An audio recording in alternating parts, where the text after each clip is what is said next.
Kayo po ba mga bossing ko ay isa sa mga mahilig sa mga pampaswerte? At na-issue po mga bossing ko na higit kayong swertihin. Or kaya po kung may pagsubok kayong pinagdadaanan, ang mga pagsubok nyong ito ay kaagad nyong malampasan. Unahin po muna natin mga bossing ko ang mga pagsubok. Para mawala na yung mga pagsubok na yan, malampasan na po natin yan, mag-goodbye na kayo sa problema, subukan nyo po ito. Isulat nyo po ang inyong pong tunay na pangalan at ipilido. Mas mainam, nakaharap ka po mga bossing ko sa may gawing silangan. Sa silangan kayo harap ng 6:30 or kaya po ay alas 7. At ibibilad natin to hanggang alas 8 ng umaga.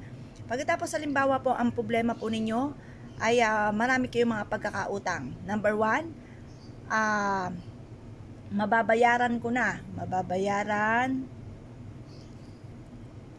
ko na lahat ng aking mga utang. Yan. Tapos number 2, gagaling. Gagaling na ako sa aking mga karamdaman. Karamdaman.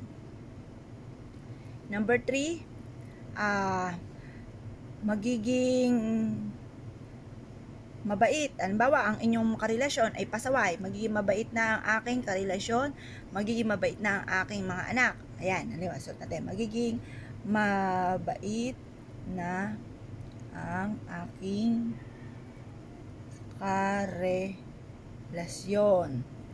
At magiging mabait na ang aking mga anak. Ayan. Tapos, or kaya number 4, lalayuan na ako ng mga chismosa at pakialamera. Yan. Pagtapos, isulat nyo pa yung mga pangit na nagaganap po sa inyo. Tapos, kumuha po kayo mga bossing ko ng lighter at sunugin nyo po ito. Hayaan nyo pawirin po ito ng hangin at maging abo. Ibig sabihin po niyan, ito mga pagsubok nyo pong ito ay mawawala na. Magiging abo na po siya. Pagtapos, kumuha po kayo ulit ng panibagong papel. Ngayon, ang isusulat nyo po dito, mga pangarap ninyo.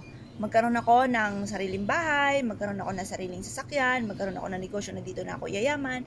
Ayan, lahat ng mga gusto po ninyo ay isusulat nyo po dito. Pagkatapos, mga bossing ko, tutupiin nyo po ito at ito po ay isisiksik ninyo sa mataas na lugar na sa gawing silangan.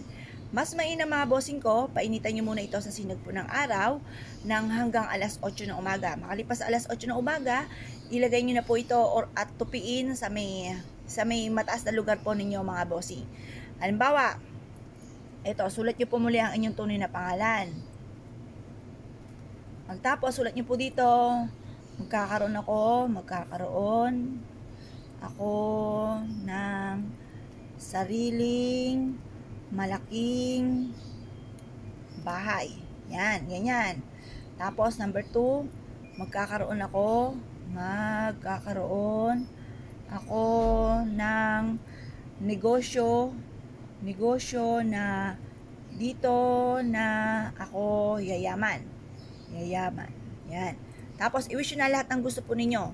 Yung isa, yung mga wishes na mga nagaganap sa inyo na pangit, susunugin. Ito naman, tutupiin at isisipit sa mataas na lugar mga bossing.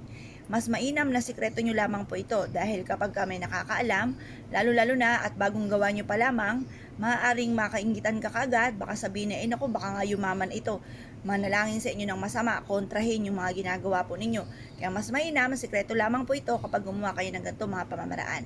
Kaya kung kayo po isa sa mga nagnanais, marami mga pangarap sa buhay, maraming problema, nagnanais na masolusyonan kaagad ang mga problema po ninyo, subukan nyo po itong gawin at good luck po sa inyo po lahat.